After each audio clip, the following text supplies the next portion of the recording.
इस धरती के अंदर अरबां खरबां दुनिया वाहिगुरु जी ने पैदा की, जिहदी गिनती कोई नहीं।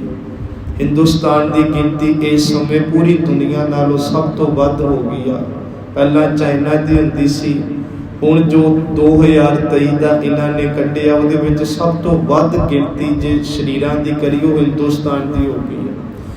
गुरु साहब कहते अरबां खरबां दुनिया के अंदर वख वख बोलियां धर्मां के अंदर देसां प्रदेसां के अंदर कोई एक विरला उन्हां दियां भीड़ां नहीं उंगलां दियां पोटियां ते गिने जा सकते जिन्हां नूं इस धरती ते जिउणा आ गया। सतगुरु कहते जिन्हां नूं असल समझ आई, जिवें असीं कहंदे ना शिव जी दी जदों तीजी अख खुलदी ओह ज्ञान दी अख है, ओह राक्षसां नूं मारन वाली अख है, ओह लोकां दा देवतियां दा भला करन वाली अख है। इसे तरह संगत जी इन्हां दो दीदियां नाल असीं संसार वेखदे हां, संसार दा चंगा माड़ा वेखदे हां। तीसरी अख सानू गुरु ने ज्ञान दी देनी है, विचार दी देनी है, इतिहास दी देनी है। गुरु की बाणी ने जो सानू रहस्य देना है, उस फिर आपां नेत्रां दे नाल जदों संसार च विचरदे हां ते साडी भी गिनती उन्हां विरलियां च हुंदी जिन्हां दी अज गुरु जी गल करके कहंदे कोई जाणदा, कोई विरला इस गल नूं जान सकिया, समझ सकिया कवन इहां जग मीत कि इस संसार दे अंदर मेरा असल च मित्र कौन है।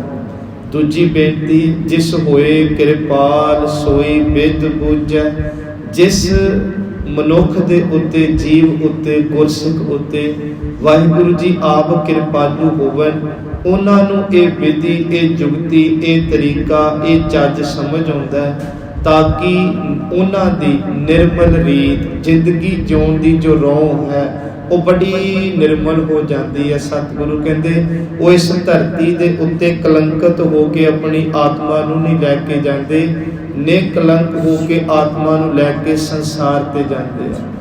गुरु अर्जुन देव महाराज ने जो ये आरंभक दो तुकां बख्शियां रहाउ दियां तुकां वजों उचारण कीता। वेखो पहली तुक दे अंदर सतगुरु कहते कोई जाने कवन इहां जग मीत। असल च आपां थोड़ा जिहा बाणी च हुण ये वेखीए कि कोई विरला है जिसने वाहिगुरु जी नूं अपना मित्र बनाया, संगत नूं मित्र बनाया, धर्म नूं मित्र बनाया, चंगे गुण शुभ कर्मां नूं मित्र बनाया।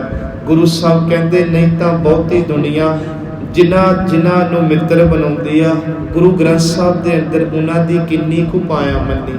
सब तो पहला इंसान ने इस शरीर नूं अपना मित्र मन्निया, इहदे नाल लगा रहिंदा, इनू खिलाउंदा पिउंदा, इहदे नाल हर एक गुरु साहब कहंदे अपने कर्म नूं करदा। अज जिन्ना बंदा अपने शरीर की तंदुरुस्ती लई एफर्ट करदा पिया, इन्नी आत्मा की तंदुरुस्ती लई नहीं। शरीरां की तंदुरुस्ती सामने बहुत जरूरी है, रोगां तो बचना है, पर गुरु साहब कहंदे जिथे दवा की लोड़ होवे उत्थे दुआ की भी लोड़ हुंदी है। तां करके शरीर नूं सामभदिआं ये कदे ना भुलीए कि जिहड़े वाह ने वो आत्मा दे पैणे, पर सच है कि भलके उठ पपोली है बिन बुझे मुग्ध अजान। सतगुरु कहते मनुख सवेर तो उठदा पपोलीए दा अर्थ इस शरीर नूं पालना, शरीर नूं खवाउणा, शरीर नूं नवाउणा, शरीर तो एक काम लैना, शरीर नूं अपना असल मित्र मनदा। हुण गुरु साहब कहते ये मित्र है ते मां सच्चे पिता कहते जाग लेहो रे मना, जाग लेहो ऐ मन जिन्नू तू अपना मित्र बना के बैठा। एक गल याद रखी जो तन उपजिया संग ही सो भी संग ना होया। गुरु जी कहते जेड़ा ये शरीर तू मित्र बनाया, जिदन संसार च आया उदन पंज भूतक ये शरीर नाल लैके आया, पर जिदन चलिया जाना उदन ये शरीर भी जेड़ा सच ये भी सड़ बल के सभा दी पुतली बन जानी। तां करके गुरु जी कहते पांच तत्व को तन रज्यो जानो चतुर सुजान, जेते उपजियो नानका लीन ताहे मेहमान। जिस वाहिगुरु जी तो पैदा होया उहदे नाल जुड़ ए शरीर दा एक फर्ज निभा। भाव कि जिन्हों मित्र मन्निया ये शरीर भी एक दिन मनुख नूं धोखा दे जाता। फिर वड्डी गल बाल जवानी अल बिरद फून तीन अवस्था जान। चंगे भले आपां कुर्सी ते बैठे होइए, पता नहीं शरीर रूपी मित्र ने कदों धोखा दे जाना। गुरु साहब आ वेखो पिछले दिन ही बहुत एक खबर चर्चा चली कि 5 अरबपति टाइटैनिक 112 साल पहला जिहड़ा जहाज डुੱਬਿਆ ਸੀ ਉਹਨੂੰ ਵੇਖਣ गए ਤੇ ਉਹਨਾਂ 5 अरबपतियां ਦੀ मौत होई ਉਹਦੇ ਵਿੱਚ ਇੱਕ 19 साल ਦਾ ਜਿਹੜਾ ਸੀ ਉਹ ਬੱਚਾ ਵੀ ਸੀ। गुरु साहब कहते मौत किसी नहीं वेखी कदों कित्थे आ जाती है। सतगुरु पिता जी कहते दूजा मित्र आपां मंनदे आ धन नूं पैसे नूं, ਉਹਦੇ ਲਈ ਫਿਰ ਗੁਰੂ ਸਾਹਿਬ ਨੇ ਇਹ ਗੱਲ ਕਹੀ। ਗੁਰੂ ਜੀ ਕਹਿੰਦੇ ਇਹਨਾਂ ਇਹ ਧਨ ਪਦਾਰਥਾਂ ਦੀ ਪਾਇਆ ਕਿੰਨੀ ਕੁਆ, ਧਨ ਜੋਬਨ ਅਰ ਫੁੱਲੜਾ ਨਾਠੀ ਅੜੇ ਦਿਨ ਚਾਰ। ਗੁਰੂ ਜੀ ਕਹਿੰਦੇ 4 ਦਿਨ ਦਾ ਮੇਲਾ ਹੈ ਧਨ ਪਦਾਰਥ ਦਾ। ਜੇ ਤੂੰ ਕਵੇਂ ਮੇਰਾ ਅਸਲ ਮਿੱਤਰ ਹੈ ਤੇ ਸਿਕੰਦਰ ਦੇ ਅਖੀਰਲੇ ਦਿਨਾਂ ਦੀਆਂ 3 ਘਟਨਾਵਾਂ ਜ਼ਰੂਰ ਆਪਣੇ ਪੱਲੇ ਨਾਲ ਬੰਨ ਕੇ ਰੱਖਿਆ ਕਰ। ਜਿੱਦਣ ਉਹਨੂੰ ਮੌਤ ਲੈਣ ਆਏ ਉਹ ਕਹਿਣ ਲੱਗਾ ਬਚਾ ਲਓ, ਸੱਚ ਇਵੇਂ ਉੱਥੇ ਕਿਸੇ ਧਨ ਨੇ ਸਰੀਰ ਨੇ ਜਾਂ ਵੈਦ ਦੇ ਹਕੀਮ ਦੇ ਜਿਹੜੀ ਸੀ ਉਹ ਵਿਦਿਆ ਕੰਮ ਨਾ ਆਈ। ਫਿਰ ਉਹਨੇ ਕਿਹਾ ਸੀ ਮੇਰੀ ਕਬਰ ਤੱਕ ਪੈਸਾ ਖਿਲਾਰ ਦਿਓ, ਹੱਥ ਮੇਰੇ ਬਾਹਰ ਰੱਖੋ ਤੇ ਮੇਰਾ ਮੁਖ ਨੰਗਾ ਰੱਖਿਓ। ਮੈਂ ਦੁਨੀਆ ਨੂੰ ਦੱਸਣਾ ਚਾਹੁੰਦਾ ਆ ਜਿੰਨੀ ਭੀੜ ਮੇਰੇ ਨਾਲ ਆਉਂਦੀ ਆ ਮੈਨੂੰ ਬਚਾ ਨਾ ਸਕੀ। ਆ ਜਿਹੜਾ ਧਨ ਪੈਰਾਂ 'ਚ ਰੁਲਿਆ ਮੈਨੂੰ ਬਚਾ ਨਾ ਸਕਿਆ। ਜਿਹੜਾ ਸਿਕੰਦਰ ਦੁਨੀਆ ਜਿੱਤਣੀ ਚਾਹੁੰਦਾ ਸੀ ਅੱਜ ਆਪ ਹਾਰ ਕੇ ਜਾ ਰਿਹਾ। ਪਰ ਅਵੈੜਾ ਮਨ ਨਾ ਸਮਝਦਾ ਕਿੱਥੇ ਹੈ। ਸਿਕੰਦਰ ਦੀਆਂ ਗਾਥਾਵਾਂ ਸੁਣਦੇ ਆ ਪਰ ਪੋਰਸ ਵਾਂਗੂ ਸੱਚ ਇਹ ਵੀ ਫਿਰ ਆਪਾਂ ਗੋਡੇ ਟੇਕ ਦਿੰਦੇ ਆ ਮਨ ਅੱਗੇ ਇਹ ਸਰੀਰ ਦੀ ਜਿਹੜੀ ਹੈ ਭੋਗ ਮਿਲਾ ਸਕੇ। ਹੁਣ ਗੁਰੂ ਸਾਹਿਬ ਕਹਿੰਦੇ ਇਹ ਧਨ ਵੀ ਮਿੱਤਰ ਨਹੀਂ, 4 ਦਿਨ ਦੀ ਖੇਡ ਹੈ। ਇਹਨੂੰ ਫਿਰ ਬਾਬਾ ਫਰੀਦ ਨੇ ਇਵੇਂ ਕਿਹਾ ਕਿ ਫਰੀਦਾ ਗਰਭ ਜਿੰਨਾ ਵਡਿਆਈਆਂ ਧਨ ਜੋਬਨ ਆਗਾ, ਖਾਲੀ ਚਲੇ ਧਨੀ ਸੋ ਜੋ ਟਿੱਬੇ ਮਿਹਾਰ। ਕਹਿੰਦੇ ਬਹੁਤ ਮੋਲੇ ਧਾਰ ਮੀਂਹ ਪੈਂਦਾ ਹੋਵੇ, ਚੰਗੀ ਝੜੀ ਲੱਗੀ ਹੋਵੇ ਤੇ ਜਿਹੜੇ ਟਿੱਬੇ ਹੁੰਦੇ ਨਾ ਉਹ ਅਕਸਰ ਵਾਂਝੇ ਰਹਿ ਜਾਂਦੇ, ਉਹ ਗਿੱਲੇ ਨਹੀਂ ਹੋਇਆ ਕਰਦੇ ਕਿਉਂਕਿ ਟਿੱਬੇ ਉੱਚੇ ਹੁੰਦੇ, ਟੋਏ ਨੀਵੇਂ ਹੁੰਦੇ, ਟੋਇਆਂ 'ਚ ਪਾਣੀ ਭਰ ਜਾਂਦਾ, ਟਿੱਬਿਆਂ 'ਚ ਕਦੇ ਪਾਣੀ ਨਹੀਂ ਭਰਦਾ। ਇੱਥੇ ਟਿੱਬਿਆਂ ਦੇ ਅਰਥ ਦਾ ਭਾਵ ਹੈ ਜਿਹੜਾ ਮਨ ਹੰਕਾਰੀ ਰਵੇ ਮੇਰੇ ਕੋਲ ਪੈਸਾ ਬੜਾ, ਮੇਰੇ ਕੋਲ ਪੈਸਾ ਇੰਨੀ ਵੱਡੀ ਤਾਕਤ ਰੱਖਦਾ, ਮੈਂ ਪੈਸੇ ਨਾਲ ਕਤਲ ਕਰਵਾ ਸਕਦਾ, ਮੈਂ ਪੈਸੇ ਨਾਲ ਈਨ ਮਨਾ ਸਕਦਾ, ਮੈਂ ਪੈਸੇ ਨਾਲ ਹਰ ਫਤਵਾ ਜਿੱਤ ਸਕਦਾ, ਮੈਂ ਪੈਸੇ ਨਾਲ ਵੱਡੇ ਵੱਡੇ ਆਗੂਆਂ ਨੂੰ ਖਰੀਦ ਸਕਦਾ। ਗੁਰੂ ਸਾਹਿਬ ਕਹਿੰਦੇ ਪੈਸੇ ਤੇ ਮਾਨ ਕਰਨ ਵਾਲਿਆ 4 ਦਿਨ ਦੀ ਖੇਡ, ਤੈਨੂੰ ਪਤਾ ਵੀ ਨਹੀਂ ਲੱਗਣਾ ਇਹ ਪੈਸਾ ਕਦੋਂ ਤੇਰਾ ਆਪਣਾ ਨਹੀਂ ਰਿਹਾ ਬੇਗਾਨਾ ਹੋ ਗਿਆ। ਕੱਲ ਇੱਕ ਮੈਂ ਘਟਨਾ ਸੁਣੀ ਇੱਕ ਬੱਚੇ ਦੀ, ਉਸ ਬੱਚੇ ਨੂੰ ਇੰਨੀ ਭੈੜੀ ਬਿਮਾਰੀ ਲੱਗੀ ਕਿਉਂਕਿ ਸਾਨੂੰ ਨਾ ਜ਼ਿੰਦਗੀ ਜਿਉਣਾ ਸਿਖਾਉਂਦੀ ਆ, ਆਲਾ ਦੁਆਲਾ ਜਿਉਣਾ ਸਿਖਾਉਂਦਾ। ਉਹ ਆਪਣਾ ਇੰਟਰਵਿਊ ਇੱਕ ਬੱਚਾ ਦੇ ਰਿਹਾ, ਉਹਦਾ ਰੰਗ ਪੂਰਾ ਕਾਲਾ ਹੋਇਆ ਪਿਆ ਸ਼ਹਿਰ, ਤੇ ਉਹ ਪੁੱਛ ਰਿਹਾ ਕਿ ਆਪਣੀ ਜ਼ਿੰਦਗੀ ਬਾਰੇ ਦੱਸ। ਕਹਿੰਦਾ ਅੱਜ ਤੋਂ 1 ਸਾਲ ਪਹਿਲਾਂ ਮੈਂ ਆਡੀ ਗੱਡੀ ਤੇ ਝੂਟਦਾ ਰਿਹਾ, ਉਹ ਵੀ ਮੈਨੂੰ ਕੰਪਨੀ ਵੱਲੋਂ ਗਿਫਟ ਮਿਲੀ ਸੀ। ਮੈਂ 12 ਲੱਖ ਰੁਪਏ ਇੱਕ ਸ਼ੋਅ ਦਾ ਲੈਂਦਾ ਰਿਹਾ, ਪੂਰੀ ਦੁਨੀਆ ਘੁੰਮਿਆ। ਕਹਿੰਦਾ ਚੰਗੇ ਥਾਂ ਵਿਆਹ ਕਰਾਇਆ, ਰੱਬ ਨੇ 2 ਬੱਚੇ ਵੀ ਦਿੱਤੇ।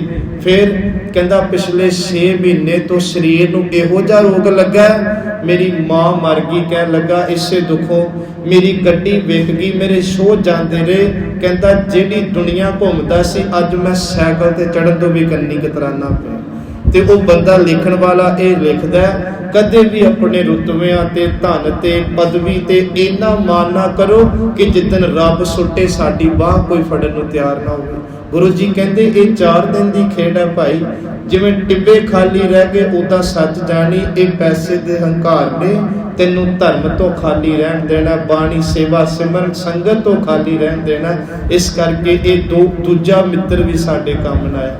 ਤੀਜਾ ਮਿੱਤਰ ਗੁਰੂ ਸਾਹਿਬ ਕਹਿੰਦੇ ਸਰੀਰਾਂ ਦੇ ਸੰਗੀ, ਇਹਨਾਂ ਦੀ ਪਾਇਆ ਕਿੰਨੀ ਕੁ ਬਾਣੀ ਨੇ ਦੱਸੀ। ਵੇਖੋ ਕਈ ਵਾਰੀ ਸਾਨੂੰ ਹੁੰਦਾ ਨਾ, ਆਪਾਂ ਜਦੋਂ ਵੇਖਦੇ ਹਾਂ ਤੇ ਗੁਰੂ ਸਾਹਿਬ ਸੱਚੇ ਪਿਤਾ ਕਹਿੰਦੇ ਇਹ ਜਿਹੜੇ ਸੰਸਾਰ ਦੇ ਸਰੀਰਕ ਸੰਬੰਧ ਨੇ ਜਿਨ੍ਹਾਂ ਨਾਲ ਤੂੰ ਦਿਨ ਰਾਤ ਲੱਗਾ ਰਹਿਣਾ, ਤੂੰ ਮਾਣ ਕਰਦਾ ਇਹ ਫਲਾਣਾ ਦੋਸਤ ਮੇਰਾ ਔਖੇ ਵੇਲੇ ਜਾਂ ਆਹ ਵੇਲੇ ਕੰਮ ਆਊਗਾ, ਮੇਰੇ ਧੀਆਂ ਪੁੱਤਰ। ਦੇਖੋ ਸਰੀਰ ਕਰਕੇ ਸਾਰੇ ਆਪਣੇ ਨਾਲ ਤੁਰਦੇ ਆ ਪਰ ਬਾਣੀ ਸਰੀਰ ਤੋਂ ਅੱਗੇ ਆਤਮਾ ਰੂਹ ਦੀ ਗੱਲ ਕਰਦੀ ਆ। ਉੱਥੇ ਹੁਣ ਮਹਾਰਾਜ ਸੱਚੇ ਪਿਤਾ ਕਹਿੰਦੇ ਨਾ ਤੇਰਾ ਸਰੀਰ ਅਸਲ ਮਿੱਤਰ ਬਣਿਆ, ਨਾ ਤੇਰਾ ਧਨ ਅਸਲ ਮਿੱਤਰ ਬਣਿਆ, ਨਾ ਜਿਨ੍ਹਾਂ ਨੂੰ ਤੂੰ ਸਰੀਰ ਕਰਕੇ ਆਪਣੇ ਸਮਝਦਾ ਰਿਹਾ ਕਿ ਇਹ ਮੇਰੇ ਅਸਲ ਮਿੱਤਰ ਨੇ ਉਹ ਤੇਰੇ ਆਪਣੇ ਬਣੇ। ਉਹਨਾਂ ਦੇ ਵਰਤਾਏ ਫਿਰ ਗੁਰੂ ਸਾਹਿਬ ਨੇ ਬਾਣੀ ਦੇ ਅੰਦਰ ਸਾਨੂੰ ਬੇਅੰਤ ਪ੍ਰਮਾਣ ਬਖਸ਼ੇ। ਇੱਕ ਆਪਾਂ ਇਹ ਸੌਖਾ ਪੜ੍ਹਦੇ ਹਾਂ ਕਿ ਮਹਾਰਾਜ ਕਹਿੰਦੇ ਜਿਹ ਮਾਤ ਪਿਤਾ ਸੁਤ ਮੀਤ ਨਾ ਭਾਈ। ਮਹਾਰਾਜ ਕਹਿੰਦੇ ਇਹਨਾਂ ਵਿੱਚੋਂ ਲਿਸਟ ਬਣਾ ਕੇ ਗੇਲਾ ਜਿਨ੍ਹਾਂ ਨੂੰ ਤੂੰ ਆਪਣੇ ਕਹਿਣਾ, ਜਿੱਦਨ ਰੱਬ ਨਾਲ, ਮੌਤ ਨਾਲ, ਦੁੱਖਾਂ ਨਾਲ, ਕਲੇਸ਼ਾਂ ਨਾਲ ਤੇਰੇ ਵਾਹ ਪੈਣੇ ਆ, ਫਿਰ ਉਹ ਤੈਨੂੰ ਹੀ ਭੋਗਣੇ ਪੈਣੇ। ਹੁਣ ਇੱਕ ਅਸੀਂ ਬਚਨ ਪੜ੍ਹਦੇ ਆ, ਜਨਨ ਪਿਤਾ ਲੋਕ ਸੁਤ ਬਣਤਾ ਕੋਏ ਨਾ ਕਿਸ ਕੀ ਧਰਿਆ। ਇਹਨਾਂ ਨੂੰ ਤੂੰ ਆਪਣਾ ਸਮਝਦਾ, ਇਹਨਾਂ ਨੂੰ ਤੂੰ ਸਾਰੀ ਉਮਰ ਦੇਤੀ, ਪਰ ਮਹਾਰਾਜ ਕਹਿੰਦੇ ਤਾਂ ਕੋਈ ਨਾ ਕਿਸ ਕੀ ਧਰਿਆ। ਜਨ ਪਿਸਰ ਪਦਰ ਪਿਰਾਦਰਾ ਕਸ ਨੇਸ ਦਸਤੰਗੀਰ, ਆਖਰ ਬੇਅਖਤਮ ਕਸ ਨਾ ਦਾਦ ਚੂ ਸ਼ਬਦ ਤਕਬੀਰ। ਮਹਾਰਾਜ ਕਹਿੰਦੇ ਜਨ ਇਸਤਰੀ ਪਿਸਰ ਸੱਚ ਏਵੇ ਤੇਰਾ ਪੁੱਤਰ ਹੋਵੇ ਭਾਵੇਂ, ਜਨ ਪਿਸਰ ਪਦਰ ਤੇਰਾ ਭਰਾ ਹੋਵੇ, ਬਿਰਾਦਰਾ ਭਰਾ ਪੁੱਤਰ ਪਿਓ ਹੋਵੇ, ਤੇਰੀ ਇਸਤਰੀ ਹੋਵੇ। ਜਨ ਪਿਸਰ ਪਦਰ ਬਿਰਾਦਰਾ ਕਸ ਨੇਸ ਦਸਤੰਗੀਰ, ਦਸਤ ਕਹਿੰਦੇ ਹੱਥ ਨੂੰ, ਗੀਰ ਕਹਿੰਦੇ ਫੜਨ ਵਾਲਾ। ਇਹਨਾਂ ਵਿੱਚੋਂ ਕਿਸੇ ਨੇ ਤੇਰਾ ਹੱਥ ਫੜ ਕੇ ਤੈਨੂੰ ਬਚਾਉਣਾ ਨਹੀਂ। ਮਹਾਰਾਜ ਕਹਿੰਦੇ ਆਖਿਰ ਬੇਅਖਤਮ ਕਸ ਨਾ ਦਾਰਦ, ਜਦੋਂ ਅਖੀਰਲਾ ਵੇਲਾ ਆਉਣਾ ਚੂ ਸ਼ਬਦ ਤਕਬੀਰ। ਇਹ ਤਕਬੀਰ ਕਹਿੰਦੇ ਨੇ ਮੁਸਲਮਾਨਾਂ 'ਚ ਮੌਤ ਦੀ ਨਵਾਜ਼ ਜਦੋਂ ਪੜ੍ਹੀ ਜਾਂਦੀ ਆ, ਕਿਹੜਾ ਮਾਈਕਾ ਲਾ ਲੇ ਫਿਰ ਉਸ ਸਮੇਂ ਸਾਡੇ ਨਾਲ ਖੜੇ ਕੋਈ ਨਹੀਂ ਖੜਦਾ। ਜਿਨ੍ਹਾਂ ਨਾਲ ਗਲਾਸੀਆਂ ਖੜਕਾਨੇ ਆ, ਮਹਿਫਲਾਂ 'ਚ ਬਹਿਨੇ ਆ, ਪੁੱਠੇ ਸਿੱਧੇ ਕੰਮ ਕਰਦੇ ਆ, ਉਹ ਵੀ ਕਹਿਣ ਲੱਗੇ ਬਸ ਛੇਤੀ ਛੇਤੀ ਚੱਲੋ ਹੁਣ ਜਾ ਕੇ ਤੇ ਲਾਣੀਆਂ ਸੁਣ ਕੇ ਘਰ ਨੂੰ ਤੁਰੀਏ।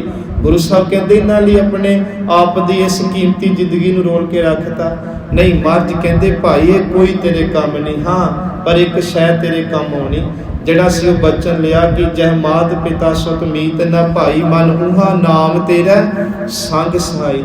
ਹੁਣ ਚੌਥੀ ਬੇਨਤੀ ਆ, ਇਹ ਸੰਸਾਰ, ਇਹ ਦੁਨੀਆ, ਇਹ ਵੀ ਅਸੀਂ ਇੱਕ ਮਿੱਤਰ ਬਣਾ ਕੇ ਬੈਠੇ ਆ ਨਾ। ਸੰਸਾਰ ਬੜਾ ਗੁਲਜ਼ਾਰ ਲੱਗਦਾ ਹੈ, ਸੰਸਾਰ ਦੇ ਮੇਲੇ, ਸੰਸਾਰ ਦੀ ਦਿੱਖ। ਬੰਦਾ ਚਾਹੁੰਦਾ ਮੈਂ ਦੁਨੀਆ ਘੁੰਮਾਂ, ਮੈਂ ਇਹ ਨਹੀਂ ਵੇਖਿਆ ਮੈਂ ਉਹ ਵੇਖ ਲਾਂ। ਭਾਵ ਇਸ ਸੰਸਾਰ ਨੂੰ ਵੀ ਮਿੱਠਾ ਕਰਕੇ ਆਪਣਾ ਮਿੱਤਰ ਬਣਾਇਆ, ਪਰ ਇਸ ਸੰਸਾਰ ਦੀ ਵੀ ਨਿਆਈ ਕਿੰਨੀ ਕੁ ਆ। ਉਹਨੂੰ ਫਿਰ ਗੁਰੂ ਸਾਹਿਬ ਨੇ ਆਪਣੀ ਬਾਣੀ ਵਿੱਚ ਇੱਦਾਂ ਲਿਖਿਆ, ਸੱਚੇ ਪਿਤਾ ਜੀ ਕਹਿੰਦੇ ਲੋਕਾਂ ਨਾ ਸਲਾਹੇ ਜੋ ਮਰ ਵੰਜਸੀ, ਦੁਨੀਆ ਨਾ ਸਲਾਹੇ ਜੋ ਮਰ ਖਾਕ ਥੀ। ਇੱਥੇ ਤਾਂ ਬਾਬਾ ਜੀ ਕਹਿੰਦੇ ਕਬੀਰ ਨੌਬਦ ਆਪਣੀ, ਦਿਨ 10 ਲੇਹੋ ਵਜਾਏ, ਨਦੀ ਨਾਵ ਸੰਜੋਗ ਜਿਉ ਬਹੁਰ ਨਾ ਮਿਲ ਹੈ ਆਏ। ਬਾਬਾ ਕਬੀਰ ਜੀ ਦੀ ਬਾਣੀ ਤੋਂ ਇੱਕ ਦੋ ਸ਼ਲੋਕ ਲੈ ਕੇ ਸਮਾਪਤੀ ਕਰੀਏ। ਬਾਬਾ ਜੀ ਕਹਿੰਦੇ ਜਦੋਂ ਸਾਨੂੰ ਵਾਹਿਗੁਰੂ ਜੀ ਨੇ ਤਰਸ ਕਰਕੇ ਆਪਣੇ ਨਾਮ ਨਾਲ ਜੋੜਿਆ, ਦਿਨ ਰਾਤ ਭਗਤੀ ਚ ਲਾਇਆ, ਕਹਿੰਦੇ ਅਸੀਂ ਵੀ ਪਰਿਵਾਰ ਚ ਰਹੇ, ਸਾਡੇ ਵੀ ਵਿਆਹ ਹੋਏ, ਸਾਡੇ ਧੀਆਂ ਪੁੱਤਰ ਨੇ, ਮੰਗ ਕੇ ਨਹੀਂ ਖਾਂਦੇ, ਹੱਥੀਂ ਕੰਮ ਕਰਦੇ ਬਾਬਾ ਕਬੀਰ ਜੀ, ਪਰ ਉਹ ਹਰ ਕਰਮ ਕਰਦੇ ਆ ਵਾਹਿਗੁਰੂ ਜੀ ਨੂੰ ਨਹੀਂ ਭੁੱਲਦੇ। ਉਹ ਜਦੋਂ ਕੰਮ ਤੋਂ ਵਿਹਲੇ ਹੁੰਦੇ ਤਾਂ ਵੀ ਵਾਹਿਗੁਰੂ ਜੀ ਨੂੰ ਨਹੀਂ ਭੁੱਲਦੇ। ਬਾਬਾ ਕਬੀਰ ਜੀ ਨੂੰ ਨਾ ਇੱਕ ਵਾਰ ਉਹਨਾਂ ਦੇ ਚੇਲਿਆਂ ਪੁੱਛਿਆ ਕਿ ਬਾਬਾ ਜੀ ਇਹ ਸੰਸਾਰ 'ਚ ਅਸਲ ਮਿੱਤਰ ਕੌਣ? ਤੇ ਬਾਬਾ ਜੀ ਬੜੀ ਸੋਹਣੀ ਉਦਾਹਰਨ ਦਿੰਦੇ, ਕਹਿੰਦੇ ਮੈਂ ਆਪਣੇ ਮੋਢੇ ਤੇ ਇੱਕ ਢੋਲ ਟੰਗ ਲਿਆ ਤੇ ਢੋਲ ਐਡੀ ਜ਼ੋਰ ਨਾਲ ਵਜਾਇਆ ਲੋਕਾਂ ਦੇ ਬੂਹਿਆਂ ਅੱਗੇ ਜਾ ਕੇ, ਤੇ ਕਹਿੰਦੇ ਦੱਸੋ ਕਬੀਰ ਜੀ ਕੋਈ ਕੰਮ ਹੈ? ਕਹਿੰਦੇ ਹਾਂ, ਮੈਂ ਪੁੱਛਣ ਆਇਆ ਤੁਸੀਂ ਮੈਨੂੰ ਪਿਆਰ ਬੜਾ ਕਰਦੇ ਹੋ, ਜਿੱਦਣ ਰੱਬ ਦੇ ਘਰ ਮੇਰੇ ਲੇਖੇ ਹੋਣੇ ਆ, ਮੇਰੇ ਤੇ ਪਰਚੇ ਪੈਣੇ, ਮੇਰੇ ਨਾਲ ਖੜੋਗੇ। ਤੇ ਉਹ ਕਹਿਣ ਲੱਗੇ ਕਬੀਰ ਜੀ ਦੁਨੀਆ ਦੀ ਕੋਈ ਮਦਦ ਹੋਵੇ ਅਸੀਂ ਜ਼ਰੂਰ ਕਰ ਸਕਦੇ ਹਾਂ, ਪਰ ਜਿਹੜੀਆਂ ਗੱਲਾਂ ਤੁਸੀਂ ਕਰਦੇ ਹੋ ਤੁਹਾਨੂੰ ਸੰਸਾਰ 'ਚ ਢੰਡੋਰਾ ਦੇ ਕੇ ਵੀ ਕੋਈ ਇਹੋ ਜਿਹੀ ਸ਼ੈ ਨਹੀਂ ਮਿਲਣੀ। ਬਾਬਾ ਜੀ ਕਹਿੰਦੇ ਮੈਂ ਗਲੀ ਗਲੀ ਘਰ ਘਰ ਦੇ ਬੂਹੇ ਅੱਗੇ ਢੋਲ ਵਜਾਇਆ ਜਾ ਕੇ, ਪਰ ਮੈਨੂੰ ਕੋਈ ਨਾ ਮਿਲਿਆ। ਥੱਕ ਹਾਰ ਕੇ ਆਪਣੇ ਅੰਦਰੋਂ ਆਵਾਜ਼ ਆਈ, ਇਹਨਾਂ ਦੇ ਬੂਹਿਆਂ ਅੱਗੇ ਢੋਲ ਨਾ ਵਜਾ, ਰੱਬ ਦਾ ਨਾਮ ਜਪਿਆ ਕਰ। ਜਦੋਂ ਕੋਈ ਕੰਮ ਨਹੀਂ ਹੁੰਦਾ ਉਦੋਂ ਸੱਚਾ ਪਾਤਸ਼ਾਹ ਕੰਮ ਹੁੰਦਾ। ਉੱਥੇ ਬਾਬਾ ਜੀ ਕਹਿੰਦੇ ਕਬੀਰ ਸਭ ਜਗ ਹੋਂ ਫਿਰਿਓ। ਵੇਖੋ ਉਹਨਾਂ ਨੇ ਸਾਰੇ ਸੰਸਾਰ ਦੀ ਗੱਲ ਕੀਤੀ।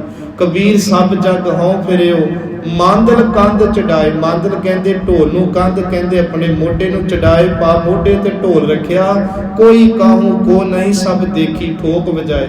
ਅਸਲ 'ਚ ਨਾ ਢੋਲ ਪਤਾ ਕਾਹਦਾ ਹੈ? ਸਭ ਦੇਖੀ ਠੋਕ ਵਜਾਏ ਪਤਾ ਕੀ ਆ? ਤੁਹਾਨੂੰ ਲੋੜ ਪਵੇ ਨਾ ਕਿਸੇ ਨਾਲ, ਉਹਨੂੰ ਵਜਾ ਕੇ ਵੇਖੋ। ਸੱਚ ਜਾਣਿਓ ਜਿਹਦਾ ਬੂਆ ਵਜਾਓਗੇ ਉਹਨਾਂ ਨਾਲ ਨਹੀਂ ਖੜਨਾ, ਕਿਉਂਕਿ ਉਹ ਉੱਥੇ ਮੱਝ ਕਹਿੰਦੇ ਉਹ ਤਾਂ ਬੜੀ ਦੂਰ ਦੀ ਗੱਲ ਹੈ। ਇੱਥੇ ਕਿਸੇ ਦੀ ਸਿਫਾਰਿਸ਼ ਪਾਣੀ ਹੋਵੇ ਉਹ ਵੀ ਪੈਰਾਂ ਨੂੰ ਪਿੱਛੇ ਖਿੱਚਦੇ ਆ ਕਿ ਅਸੀਂ ਕਾਹਨੂੰ ਫਸੀਏ। ਸੋ ਖੈਰ ਇੱਕ ਉਦਾਹਰਨ ਦੇ ਕੇ ਸਮਾਪਤੀ ਹੈ। ਗੁਰੂ ਨਾਨਕ ਸੱਚੇ ਪਿਤਾ ਜੀ ਨਾ ਭਾਈ ਬਾਲਾ ਜੀ, ਭਾਈ ਮਰਦਾਨਾ ਜੀ ਨਾਲ ਇੱਕ ਇਲਾਕੇ 'ਚ ਗਏ ਤੇ ਉੱਥੇ ਨਾ ਕਬਰਾਂ ਤੇ ਲਿਖਿਆ ਹੋਇਆ ਸੀ 1 ਸਾਲ 2 ਸਾਲ 3 ਸਾਲ 4 ਸਾਲ 5 ਸਾਲ 7 ਸਾਲ ਤੱਕ ਲਿਖਿਆ ਹੋਇਆ। ਮਰਦਾਨਾ ਬੜਾ ਹੈਰਾਨ ਹੋਇਆ, ਕਹਿੰਦਾ ਬਾਬਾ ਜੀ ਮੈਂ ਜਦੋਂ ਇਹ ਪਿੰਡ ਨੂੰ ਵੇਖਦਾ ਤੇ ਸਾਰੇ ਦਾੜੀਆਂ ਚਿੱਟੀਆਂ ਵਾਲੇ, ਕਿਸੇ ਦੀ 50 ਸਾਲ 60 ਸਾਲ 100 ਤੋਂ ਵੀ ਵੱਧ ਉਮਰ ਹੈ, ਤੇ ਕਬਰਾਂ ਦੇ ਉੱਤੇ ਇਹਨਾਂ ਦੇ 1 2 3 4 ਜਾਂ 7 10 ਤੱਕ ਕਿਉਂ ਲਿਖਿਆ? ਗੁਰੂ ਨਾਨਕ ਜੀ ਹੱਸ ਕੇ ਕਹਿੰਦੇ ਮਰਦਾਨਿਆ ਇਹ ਪਿੰਡ ਗੁਰਮੁਖਾਂ ਦਾ ਹੈ। ਕਹਿੰਦੇ ਮਰਦਾਨਿਆ ਇਹ ਪਿੰਡ ਰੱਬ ਨੂੰ ਮੰਨਣ ਵਾਲਿਆਂ ਦਾ ਹੈ। ਕਹਿੰਦੇ ਮਰਦਾਨਿਆ ਇਹ ਪਿੰਡ ਸਤ ਸੰਗੀ ਆ। ਕਹਿੰਦੇ ਇਹ ਆਪਣੇ ਜੀਵਨ ਦੀ ਉਹੀ ਉਮਰ ਆਪਣੇ ਕਬਰ ਤੇ ਲਿਖਦੇ ਆ ਜਿਹੜੀ ਇਹਨਾਂ ਨੇ ਸੰਗਤ ਸੇਵਾ ਤੇ ਚੰਗੇ ਕਰਮਾਂ ਚ ਲਾਈ ਹੋਵੇ। 70 ਸਾਲ ਚੋਂ ਜੇ ਕੋਈ 1 ਸਾਲ ਚੰਗੇ ਕਰਮ ਕਰਕੇ ਗਿਆ ਤੇ ਇਹਨਾਂ ਦੇ ਇਥੋਂ ਦੇ ਜਿਹੜੇ ਮੁਖੀ ਨੇ ਜਾਂ ਕਹਿ ਲੋ ਮੇਨ ਜੋ ਇਹਨਾਂ ਨੂੰ ਧਰਮ ਦੇ ਵਾਲੇ ਪਾਸੇ ਪ੍ਰੇਰਦੇ ਆ, ਫਿਰ ਇਹਨਾਂ ਦੀ ਕਬਰ ਤੇ ਉਹ ਉਮਰ ਨੂੰ ਕਾਊਂਟਿੰਗ ਕੀਤਾ ਜਾਂਦਾ ਹੈ ਤੇ ਕਹਿੰਦੇ ਫਿਰ ਸਾਲ 2 ਸਾਲ 3 ਸਾਲ ਉਹ ਕਹਿੰਦੇ ਆ ਕਿ ਇਹ ਲੇਖੇ ਲੱਗੀ, ਬਾਕੀ ਤਾਂ ਸਾਰੀ ਉਮਰ ਅਜਾਈ ਚਲੀ ਗਈ। ਸੰਗਤ ਜੀ ਅੱਜ ਦੀ ਉਮਰ ਦੀ ਸਮਾਂ ਸਾਡੇ ਕੋਲ 60 ਸਾਲ ਦਾ ਜੇ ਅਸੀਂ ਮੰਨੀਏ ਨਾ, ਉਹ ਚੋਂ 30 ਸਾਲ ਅਸੀਂ ਸੌਂ ਕੇ ਕੱਢ ਦਿੰਨੇ ਆ, ਉਹਦੇ ਵਿੱਚੋਂ 14 ਤੋਂ 15 ਸਾਲ ਸਾਡੇ ਪੜ੍ਹਾਈ 'ਚ ਤੇ ਅਜਾਣਪੁਣੇ 'ਚ ਨਿਕਲ ਜਾਂਦੇ ਆ, ਮਗਰ ਬਚ ਬਚਾ ਕੇ 15 ਬੱਚੇ ਉਹ ਵੀ ਅੱਗੇ ਅਗਾਂਹ ਬੱਚਿਆਂ ਦੇ ਜ਼ਿੰਮੇਵਾਰੀਆਂ ਦੇ ਵਿੱਚ ਗੁਰੂ ਸਾਹਿਬ ਕਹਿੰਦੇ ਤੇਰੇ ਪੱਲੇ ਕੀ ਰਿਹਾ? ਸਾਡੇ ਪੱਲੇ ਐਵੇਂ ਚੰਦ ਕੁ ਸਵਾਸ ਤੇ ਚੰਦ ਕੁ ਮਿੰਟ ਤੇ ਚੰਦ ਕੁ ਮਹੀਨਿਆਂ ਦੀ ਕਹਾਣੀ ਆ। ਜੇ ਬੰਦਾ ਉਹ ਵੀ ਨਾ ਸਾਂਭੇ ਫਿਰ ਗੁਰੂ ਸਾਹਿਬ ਕਹਿੰਦੇ ਘੜੀ ਘੜੀ ਕਾ ਲੇਖਾ ਮੰਗੈ ਕਾਇਤ ਚੇਤੂ ਨਾਓ। ਜੇ ਇੱਕ ਘੜੀ ਜਪ ਲੇਗਾ ਤੇ ਸਾਰੀਆਂ ਹੀ ਘੜੀਆਂ ਲੇਖੇ, ਤੇ ਜੇ ਇੱਕ ਘੜੀ ਨਾ ਜਪਿਆ ਤੇ ਘੜੀ ਘੜੀ ਦਾ ਲੇਖਾ ਦੇਣਾ ਪੈਣਾ। ਬਸ ਇੰਨੀ ਕੁ ਕਹਾਣੀ ਆ। ਅੱਗੇ ਮੱਝ ਕਹਿੰਦੇ ਮਾਤ ਪਿਤਾ ਬਣਤਾ ਸੁਤ ਮੰਦਬ ਇਸ਼ਟ ਮੀਤਰ ਭਾਈ। ਅੱਜ ਜਿੰਨੇ ਵੀ ਸਰੀਰਕ ਸੰਬੰਧੀ ਨੇ ਪੂਰਵ ਜਨਮ ਕੇ ਮਿਲੇ ਸੰਜੋਗੀ, ਆਪਾਂ ਜਿੰਨੇ ਵੀ ਬੈਠੇ ਆ ਨਾ ਜਾਂ ਜਿਨ੍ਹਾਂ ਨਾਲ ਸਾਡਾ ਸੰਜੋਗ ਹੁੰਦਾ ਹੋ ਰਿਹਾ ਹੋਵੇਗਾ, ਇਹ ਸਾਰੇ ਪੂਰਬਲੇ ਕਰਮਾਂ ਦੀ ਕਹਾਣੀ ਆ। ਕੋਈ ਕਿਸੇ ਦੇ ਸੰਜੋਗ ਕਰਕੇ ਦੁਖੀ ਹੁੰਦਾ ਹੈ, ਕੋਈ ਰੋਂਦਾ ਹੈ, ਕੋਈ ਖੁਸ਼ੀ ਹੁੰਦਾ ਹੈ। ਸਭ ਸੰਗਤ ਜੀ ਸਾਡੇ ਹੀ ਕਰਮ ਨੇ ਜੋ ਸਾਨੂੰ ਭੋਗਣੇ ਪੈਂਦੇ ਆ। ਅੰਤ ਹੈ ਕੋ ਨਾ ਸਹਾਈ, ਪਰ ਇਹ ਵੀ ਇੱਕ ਸੱਚ ਹੈ ਕਿ ਇਹਨਾਂ ਵਿੱਚੋਂ ਕੋਈ ਵੀ ਸਾਡਾ ਅੰਤ ਦਾ ਸਹਾਈ ਨਹੀਂ। ਮੁਕਤ ਮਾਲ ਕਨਕ ਲਾਲ ਹੀਰਾ ਮਨ ਰੰਜਨ ਕੀ ਮਾਇਆ। ਇਹ ਜਿੰਨੇ ਵੀ ਧਨ ਪਦਾਰਥ ਨੇ ਮਨ ਨੂੰ ਖੁਸ਼ੀ ਦਿੰਦੇ ਨੇ। ਰੰਜਨ ਕਹਿੰਦੇ ਖੁਸ਼ੀ ਦੇਣੀ। ਹਾ ਹਾ ਕਰਤ ਬਿਹਾਨੀ ਅਵਦੈ, ਇਹਨੂੰ ਬਿੰਦੀ ਨਾ ਪਾਠ ਨਹੀਂ ਕਰਨਾ। ਹਾ ਹਾ ਦਾ ਭਾਵੇਂ ਹਾਏ ਹਾਏ ਮਰ ਗਏ ਲੁੱਟੇ ਗਏ। ਬਾਣੀ ਕਹਿੰਦੀ ਆ ਫਿਰ ਕੀ ਹੁੰਦਾ? ਇਹਦੇ ਵਿੱਚ ਹੀ ਬੰਦੇ ਨੇ ਉਮਰ ਭੋਗੀ ਤਾਂ ਮੈਂ ਸੰਤੋਖ ਨਾ ਪਾਇਆ, ਪਰ ਤਾਂ ਵੀ ਬੰਦਾ ਇੰਨੇ ਧਨ ਪਦਾਰਥਾਂ ਦਾ ਮਾਲਕ ਹੋ ਕੇ ਵੀ ਰੱਜਿਆ ਨਹੀਂ। ਹਸਤ ਰਥ ਅਸ ਪਵਨ ਤੇਜ ਧਨੀ ਭੂਮਣ ਚਤੁਰੰਗਾ। ਇਹ 4 ਪ੍ਰਕਾਰ ਦੀਆਂ ਸਹੂਲਤਾਂ ਫੌਜਾਂ ਆਪਣੇ ਨਾਲ ਰੱਖਣ ਵਾਲੇ। ਚਤੁਰੰਗਾ ਕਹਿੰਦੇ 4 ਪ੍ਰਕਾਰ ਦੀ ਫੌਜ, ਹਾਥੀਆਂ ਦੀ, ਰੱਥਾਂ ਦੀ, ਘੋੜਿਆਂ ਦੀ, ਤੇ ਗੁਰੂ ਸਾਹਿਬ ਜੀ ਕਹਿੰਦੇ ਤੁਰਨ ਵਾਲੇ ਜਿਹੜੀ ਇੱਕ ਚੌਥੀ ਫੌਜ ਹੁੰਦੀ ਆ। ਸੰਗ ਨਾ ਚਾਲਿਓ ਇਨ ਮੈਂ ਕਛੂ ਹੈ, ਇਹਨਾਂ ਵਿੱਚੋਂ ਕੋਈ ਵੀ ਸਾਡਾ ਸੰਗੀ ਨਹੀਂ। ਊਠ ਸਿਧਾਇਓ ਨਾਂਗਾ। ਇੱਥੇ ਸਰੀਰ ਦੇ ਨੰਗੇਪਣ ਦੀ ਗੱਲ ਨਹੀਂ, ਮੱਝ ਕੇ ਸਰੀਰ ਤੇ ਸੜ ਜਾਂਦਾ ਹੈ। ਸਾਡੇ ਜਿਹੜੇ ਵਕਾਰ ਜਿਹੜੇ ਪਾਪ ਇਸ ਸਰੀਰ ਨੇ ਸਾਹਮਣੇ ਹੁੰਦੇ ਨਾ, ਉਹ ਫਿਰ ਨੰਗੇ ਹੋ ਜਾਂਦੇ ਅਖੀਰਲੇ ਵੇਲੇ, ਉਹ ਸਾਹਮਣੇ ਆ ਜਾਂਦੇ। ਉਹ ਕਰਮਾਂ ਦੇ ਅਨੁਸਾਰ ਸਾਨੂੰ ਸਜ਼ਾਵਾਂ ਮਿਲਦੀਆਂ। ਹਰ ਕੇ ਸੰਤ ਪ੍ਰਿਆ ਪ੍ਰੀਤਮ ਪ੍ਰਭ ਕੇ, ਜਿਹੜੇ ਸੰਤ ਜਾਣੇ ਵਾਹਿਗੁਰੂ ਜੀ ਦੇ ਪਿਆਰੇ ਨੇ, ਤਾਕ ਹੈ ਉਹਨਾਂ ਕੋਲ ਜਾ ਕੇ ਹਰ ਹਰ ਗਾਈ ਹੈ। ਗੁਰੂ ਦੇ ਗੁਣ ਗਾਣੇ ਚਾਹੀਦੇ ਨੇ ਜੀ। ਨਾਨਕ ਇਹਾਂ ਸੁਖ, ਇਸ ਲੋਕ 'ਚ ਸੁਖ ਮਿਲ ਜਾਂਦੇ ਨੇ। ਆਗੇ ਮੁਖ ਉਜਲ, ਦਰਗਾਹ ਵਿੱਚ ਮੁਖ ਉਜਲਾ ਹੁੰਦਾ ਹੈ। ਸੰਗ ਸੰਤਨ ਕਹਿ ਪਾਈਐ, ਸਾਰੀਆਂ ਦਾਤਾਂ ਗੁਰੂ ਸੰਗਤ ਵਿੱਚ ਹੈ, ਗੁਰਮੁਖਾਂ ਦੀ ਸੰਗਤ ਵਿੱਚ ਹੈ, ਉਹ ਸਿੱਖਾਂ ਨੂੰ ਪ੍ਰਾਪਤ ਹੁੰਦੀਆਂ ਨੇ। ਸੋ ਜਿੱਥੇ ਆਪਣਾ ਅਸੀਂ ਸੰਗਤ ਜੀ ਬਹੁਤ ਸੁਭਾਅ ਬਣਾਇਆ ਨਾ, ਉੱਥੇ ਇੱਕ ਜ਼ਰੂਰ ਜ਼ਿੰਦਗੀ 'ਚ ਵੀ ਆਦਤ ਪਕਾਈਏ ਕਿ ਜੇ ਆਪਾਂ ਸਿੱਖਾਂ ਦੇ ਘਰਾਂ 'ਚ ਜੰਮੇ ਆ, ਗੁਰੂ ਦੀ ਸੰਗਤ ਕਰਨੀ, ਗੁਰੂ ਕੀ ਬਾਣੀ ਪੜ੍ਹਨੀ, ਗੁਰੂ ਅੱਗੇ ਸ਼ੁਕਰਾਨੇ ਦੀ ਅਰਦਾਸ ਕਰਨੀ, ਇਹ ਸਿੱਖ ਦਾ ਇੱਕ ਜਾਤੀ ਫਰਜ਼ ਹੋਵੇ। ਇਹ ਵੀ ਆਦਤ ਬਣਾਉਣੀ ਚਾਹੀਦੀ, ਸੁਭਾਅ ਬਣਾਉਣਾ ਚਾਹੀਦਾ। ਜਿਵੇਂ ਦਾ ਮਨ ਨੂੰ ਆਪਾਂ ਬਣਾਵਾਂਗੇ, ਮਨ ਸਾਡਾ ਉਦਾਂ ਦਾ ਹੀ ਮਿੱਤਰ ਬਣਦਾ ਜਾਂਦਾ ਹੈ। ਵਾਹਿਗੁਰੂ ਜੀ ਕਾ ਖਾਲਸਾ, ਵਾਹਿਗੁਰੂ ਜੀ ਕੀ ਫਤਿਹ।